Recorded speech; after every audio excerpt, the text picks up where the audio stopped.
అయ్యా ఇప్పుడు ఎవరు కూడా మధ్యలో డబ్బులు ఇవ్వద్దండి. ఇంకొక అరగంటలో దుర్గమ్మ వస్తున్నారు.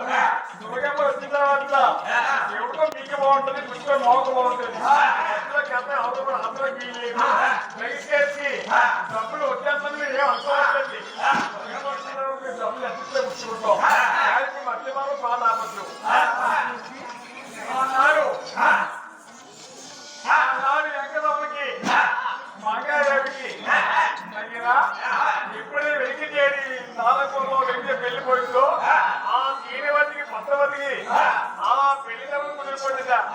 అప్పుడు శ్రీనివాసు అనుకుంటున్నారు తగిన ఈ నాలుగులో పట్టవతికి పెళ్లి చేసుకోవాలి. ఏ పెళ్లి అంటే నాయకుడికి డబ్బు లేదు, నాకు డబ్బు ఎవరు చెప్పండి. శ్రీనివాసు ఆలోచన ఆయన నిన్న నాలుగున్నారు. అయ్యా ఓ శ్రీనివాసిగా ఈతకి డబ్బులేదు బాగా బాధపడుకో. అదిగో డబ్బు తుమ్మెడుకున్నా ఆ తుమ్మె దగ్గర ఓటి వినోదన్నా డబ్బు అప్పేస్తుంది. ఈ నాలుగుల భద్రత వైద్యులు పెళ్లి దగ్గరలో అయ్యా అని అక్కడ ఆపిస్తున్నాడు. అప్పుడు శ్రీనివాసి అంటున్నారు, ఓ నారద డబ్బు అప్పుడెత్తుకుని పదవి పెళ్లి చేసుకుంటే అప్పుడు డబ్బులు నేను ఎలా చేస్తాను. ఆ అప్పు చేస్తే నాడే బాగుపోయిందన్నారు. అప్పుడు నాకు చెప్తున్నారు, అయ్యా శ్రీనివచ్చిరా అప్పుడు డబ్బు ఎలా చేస్తున్నావు. అదే ఉదయాన్ని వడ్డీగా మిగతాం, వడ్డీగా మిగతాం.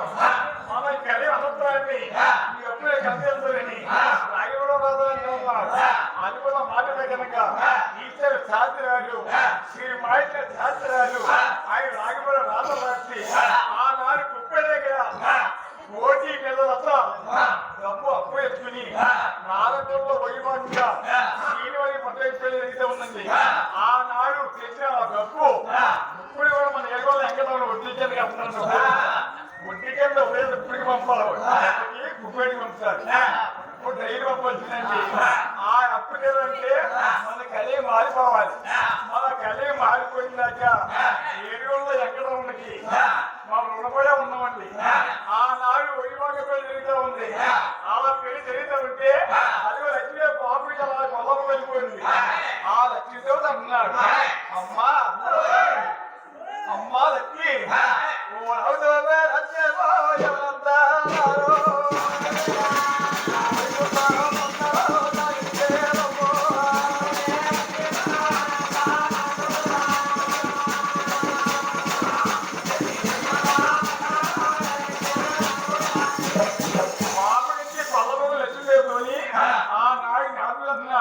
అమ్మా లక్ష్మి నువ్వు బాబు వల్లభ వచ్చేసావు.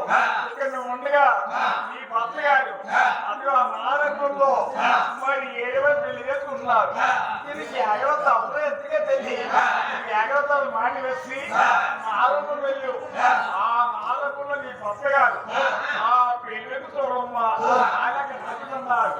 అది లక్ష్మిని వాళ్ళకించి పల్లపల్లి ఏగవత మాటి వేసి పడిపోయినా ఆ పెళ్లి పద్ధతిలో భర్త గారు పెళ్లి చూసి ఆ నాలుగు లక్ష్మి ఏమంటుంది, నాదా అందుకే భోజనమా పనులు నాదా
మధ్య ఏదో తగు రాగేట ఉంటుందా?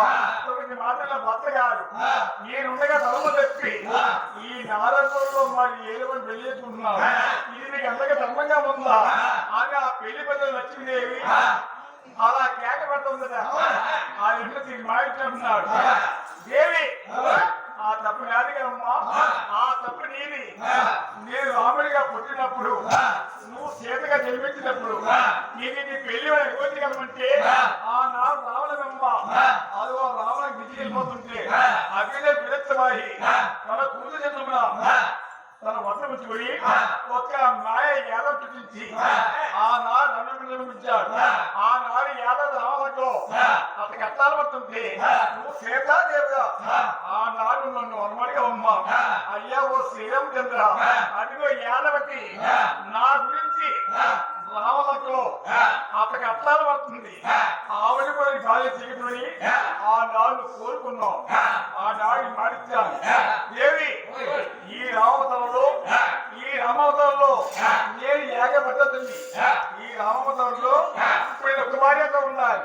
ఈ కోరుకు తెలంటే ముందర కలిగి పట్టుకున్నారు. ఆ కలిగి ముందు ఈ కోరిక తీర్చని ఆనాడు మారించాను. ఆనాడికి నా గురించే ఈ నాయక పద్ధతి తప్పలేదని శ్రీ మహేష్ను ఆనాడు రామవతం జ్ఞాపకం చేస్తారు. ఆనాడు రామవతం జ్ఞాపకం చేసి అప్పుడు లక్ష్మీదేవి తీసుకుని మహాత్మా దగ్గర లక్ష్మీదేవి శ్రీ మహేష్ను వైకుంఠకి వెళ్ళిపోతా ఉన్నారట. ఆ వైకుంఠకి వెళ్ళిపోతా ఉంటే ఇక్కడ పెళ్లి పద్ధతిలో ఈ పద్ధతి అంటుంది. అయ్యా ఓ శ్రీనివచ్చులా, అదేమి తాత నువ్వు ఎంత వైభవంగా పెళ్లి చేసుకున్నావు, నాతో కాప చెప్పుకున్నావు, నువ్వు నాతో కాప చెంది కదా నన్ను పెళ్లి చేసుకుంటా. ఇప్పుడు పెళ్లి వాడి ఇక్కడ విడిచిపెట్టి నువ్వు లక్ష్మీదేవి తెచ్చుకుని వైకుంఠకి వెళ్ళిపోతా ఉన్నావా? నువ్వు వైకుంఠం ఎట్లెట్టేసి నువ్వు వైకుంఠకి వెళ్ళేట్టయితే నేను కూడా వైకుంఠం వచ్చేస్తాను, నన్ను కూడా వైకుంఠం తీసుకెళ్ళవయ్యా అని పెళ్లి మొత్తం వచ్చి అలా కేక పడతా ఉంది. అప్పుడు శ్రీనివాస్ అంటున్నాడు, దేవి నిజమే ఇప్పుడు నేను పెళ్లి చేసుకున్నాను కానీ నీతో నేను కాపం చేయను కదమ్మా, నిన్ను పెళ్లి చేసుకుంటా. నీతో నేను కాపం చేస్తే అదిగా ముందర కలిగి పుట్టున్నాడు. ఆ పెళ్లికి ముందు నేను పేదలతో కలుపుతాను, నేను ఎక్కడ పడతాను. ఈ లక్ష్మీదేవి నా మేనమామ పుత్రేగి ఆధారపడుతున్నాన్ని మంగాచార్య పడుతుంది, నువ్వు గోరుగల పడుతున్నాన్ని భూమిలంటే పట్టు. నేను పేద మీద గర్భత పెట్టి మంగాది అందరూ కళ్యాణం మాడి నేను మంగాది మిడిసి పెట్టి నేను ఏడుగుల్లో గుళ్ళ కట్టుకుని ఆనాడు కూపుగా ఏడు పొరపాటు ముందుగా నీతో నేను చేపలు చెప్తాను. అప్పుడు నీతో నేను కాపజనే కదమ్మా, నిన్ను పెళ్లి చేసుకుంటా అని శ్రీనివాసుడు ఆనాడు పుస్తకాన్ని గమనిస్తాడు. ఆయన లక్ష్మీదేవి ఈ పద్మవతి ఈ శ్రీనివాసుడు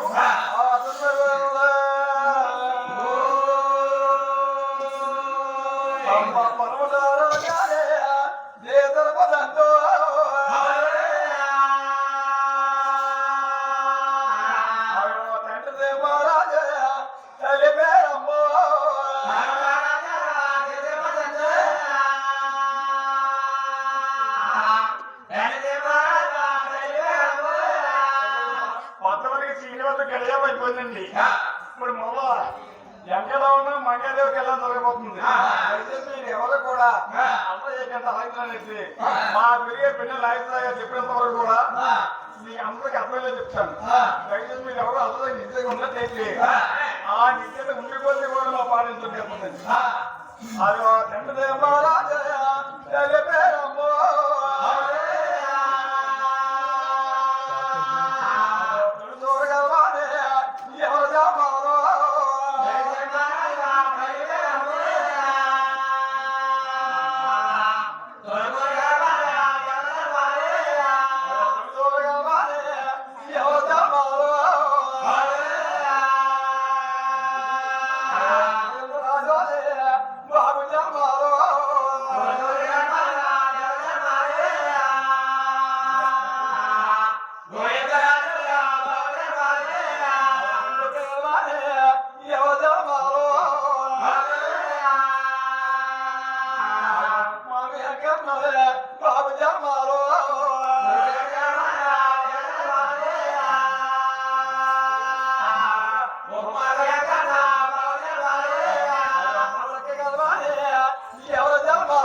రూపాయలు మూడో గర్భాలు పెనపల్లి ఎక్కడ గారు నాలుగో గర్భాలు యాభై రూపాయలు ఐదో గర్భాలు కోటి ఎక్కడ గారు ఆరో గర్భంలో పుట్టులో పిల్లలకి జన్మించాడు ఆ కళని విలువ గణపత్తాన్ని ఆరు వెలిగి పుట్టారు తర్వాత అక్కదేవాతో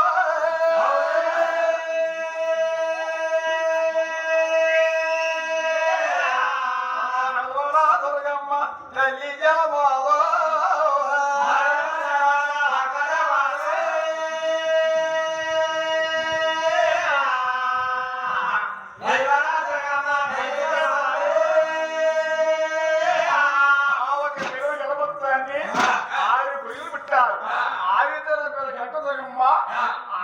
జన్మించిందో ఆ కళ్ళ వీరమదేవికి అలా మానవి ఏమైపోయిందా సకల కాలం పోయింది ముసలకాలం వచ్చింది ఆ ముసలకాల కథ తల్లి వీరమ్మదేవి ఇలాగున్నాయినా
ఇలా బాధపడతా ఉంది.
మాట్లాడలేదు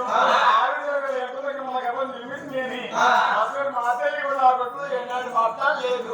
ఈ నా కొడుకు పెళ్లి సమస్య అలా మాట్లాడుతుంది. ఆ కథ బాధపడుతుంటే ఆ